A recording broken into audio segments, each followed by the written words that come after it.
Po si Lola Nay. Good morning po, Lola Nay. Si Jed. Morning, Pet. Benji. Morning. Kain muna kami.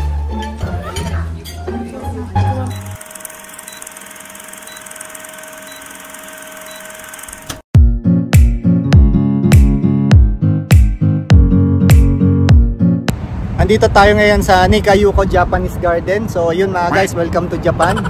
De bali 6 minutes away tong park na to magmula dun sa tinutuluyan namin sa Holiday Inn. So dito muna kami mag-spend ng aming umaga. After naman ito ay pupunta tayo dun sa Henderson Park. Japan, Japan. Sagot sa kahirapan. Jill, sabihin mo, Japan, Japan. Sagot sa kahirapan.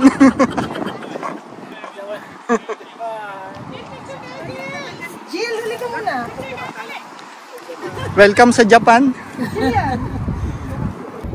So pag nandito ka na nga sa loob ng Nikayuko, kailangan mo pumunta dito sa Bunka Center. Kasi dito ka bibili ng ticket. So pasok tayo sa loob guys. Tignan natin kung magkano yung mga ticket rates. Alam ko mas makakamura kapag by group o yung package.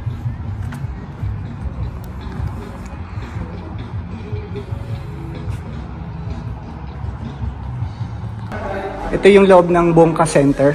So dito makikita nyo ang reception kung saan makakabili ng mga tickets. So after nga ng reception at souvenir shop, sa kaliwa natin merong maliit na exhibit hall or parang maliit na museum. So dito sinasabi yung dito mo malalaman yung history ng Nikayuko Japanese Garden. Kung paano siya nabuo, paano siya naitayo. Dito nga may maliit na kwarto. Ito yung typical na Japanese room. Siyempre pagpasok mo dito, bari mo yung sapatos mo, susuotin mo yung bakya. So maliit lang siya. At yun ang pinakagusto ko dito. Merong mga floor plans. Ayan pre-name talaga nila. Tignan natin. So bilang arkitekto, gustong-gusto kong nakakita ng mga floor plans ng blueprint. Actually, nakakamiss tong blueprint. Tagal-tagal na tayo hindi nakakita nito eh. At ang pinaka-special dito, Japanese. Ayan. Ganito pala itsura ng na drawing, architectural drawing ng Japan na blueprint. So, browse lang natin saglit. Ito siguro yung blueprint ng Japanese tea house. Yan. Hindi ko siya ma-interpret, pero malamang ito yung kanyang floor plan, roof layout, mga elevations. Yan. Pinulaan ko na lang kung ano yun. Ito yung typical na detailed section. Kahit naka-Japanese siya, pero base sa pagka-interpret ko, section to, detailed section. So makikita mo dyan, ito mga dimensions, nakasulat sa Japanese, pero yan yung mga sukat, sigurado ako. So nakakatuwa kasi yan ang dami, nakakatuwa kasi meron kompleto dito. History, tapos yung mga drawings, mga architectural at construction drawings nung Japanese tea house or Japanese tea house. So yun, maliit lang tong exhibit hall. Ganyan lang siya. Pero punong-puno ng matututo ka talaga dito. Punong-puno ng knowledge. Ito yung timber na ginagamit kapag gusto mong i-ring yung bell. So nakakatuwa. Ito yung Japanese bell. Yan yung drawing. Ito yung section. Detailed section siya actually. So yan, siguro mas maganda bago tayo dumiretso. Mainam talaga na bago ka dumiretso mismo dun sa Japanese garden, bisitahin mo tong exhibit hall. Kasi dito mo malalaman yung history, kung paano itinayo. Kasi nakita nyo naman, may mga drawings, kompleto sila ng blueprints. At ito, isa pa sa nagustuhan ko ngayon dito, itong ginawa nila sa wall na to. So, habang nag-aantay ka dito sa lounge, pwede kang tumingin sa parang ginawa nilang gallery. Yan. Ito yung Japan. Nandiyan yung history kung paano napunta dito sa Alberta, Winnipeg, yan. Montreal, Toronto. So, ito yung maikling history kung paano nagpunta yung mga Japanese dito sa Canada. Especially dito sa Lethbridge, sa Alberta. So, yan yung washroom. So, yun nga. Histories of the future. Tapos may maliit dito na parang glossary o glossary. Kung saan yung mga Japanese word ay nakatranslate sa English kung anong meaning. So, pagka may ticket na nga, papasok na tayo dito sa temple. Hi, how are you? I'm doing well, thank you. All right. There's a few So, there. we're okay? Wonderful, yes. Is this your first time visiting the garden? Yeah. Wonderful. Where are you folks all from? We're from Calgary. Calgary. Why come to Lethbridge? What's going on today? Oh, because of this Yuko Garden. Because the garden. Yeah. That's what I like to hear. Are you also here for Whoop Up Days? The rodeo? No. Oh, Maybe later. yeah. Okay. It is a Saturday. Yeah. Sorry? It will be there in the booklet or no? No, not in the book, but no. No, Whoop Up Days is like the big rodeo event in Lethbridge Oh. every year. Okay. All right. Yeah, Stampede in Calgary, right? Yeah, but small. But yes, and also Small version. small, but and maybe not as crazy. I hope. Yeah. What we are expecting inside that, Well, please come in. Let me. on that rodeo. Oh, at the rodeo. Yeah. Rides, carnival stuff. You Oh, know? I Yeah, see. yeah. Lots Okay. of food, all that good stuff. And then there will be some like an admission fee, something? Oh yes, yeah, you have to pay to get in. Oh, okay. Yeah, Sure, for sure. All right. Well, Did you read that? welcome to Nika Yuko. Yeah, I So, saw yes. the moon. Oh, very good. Yes. And you know what? I'll be first of all. I love the dress. Very kawaii, very cute. I love it. Yeah. I'm a teacher. I love the crayons dress. Super cute. Love it. There are a few rules that we ask that you follow in the garden, and you're right. The big one here at the top is we do ask that you please stay on the pathways, and please do not walk on the grass or the stones. Please and thank you. Yeah. Okay. However, the tea house here is open. You are more than welcome to visit inside. I find the easiest way to get in is from the balcony on the right-hand side there, but you can get in through the courtyard on the left as well. Either way, we do ask that you take your shoes off before you go inside. Yun yung kasi yung Japanese Now, for the tradition. garden itself, Parang it is pagpasok mo very dun sa straightforward. bahay, So these booklets here bubarin are mo yung sort of a- sapatos. So yun nga, pagpasok, bago ka pumasok ng temple, haharangin tayo ni Steven. Siya yung parang tour guide. Siya rin yung magsasabi ng mga house rules dito sa loob ng garden. Yes. And dito sa likod makikita nyo ang Unang Japanese Tea house. house. Yan ang traditional na Japanese tea house. yes. So pagpasok natin sa loob, kailangan natin gubarin lahat ng ating pang sapatos. Yan. Di ba nga sa Japan, di ba, nagtatanggal talaga sila ng sapatos pag pumapasok sa loob ng bahay.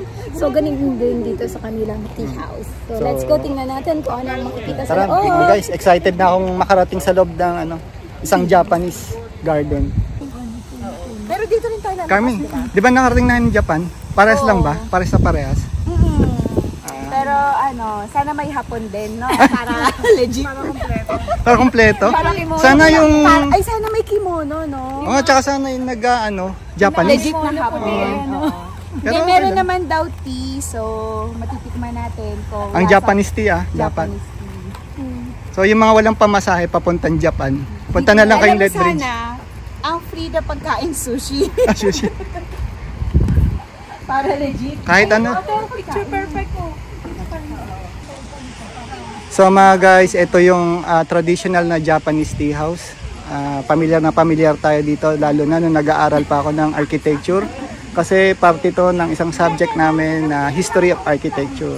So isa ang Japanese architecture na gustong gusto ko talaga kasi napakasimple lang. So yun nga, hindi mawawala sa Japanese architecture yung pond. Kasi ito parte na to ng design nila. Napakasagrado nito para sa mga Japanese. At yung mga bato na yan, nung panahon nila, yan yung nagsisilbing sitting area.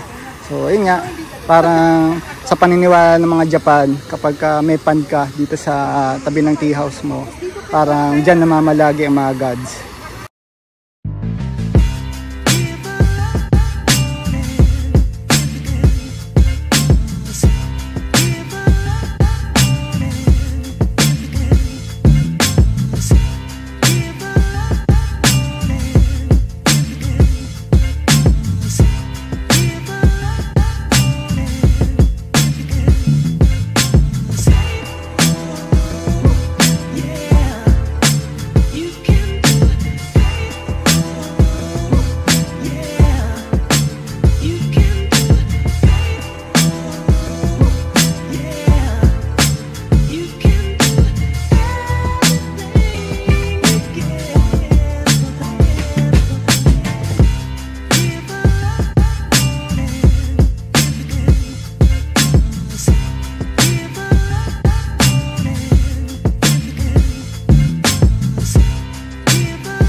Second stop, andito tayo ngayon sa Japanese bell. So sa Japanese culture, sobrang halaga nitong bells para sa kanila kasi ito yung nagdadala at saka nagtataboy na ito yung nagdadala ng swerte sa kanila at ito rin yung nagtataboy ng malas.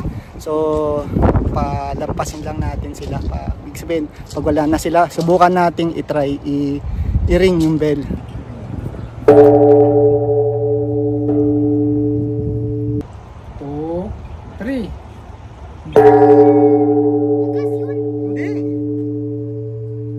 Hindi naman. Sabi na, this way. Nabingaw na pre. Malakas kasi pandil dito rin.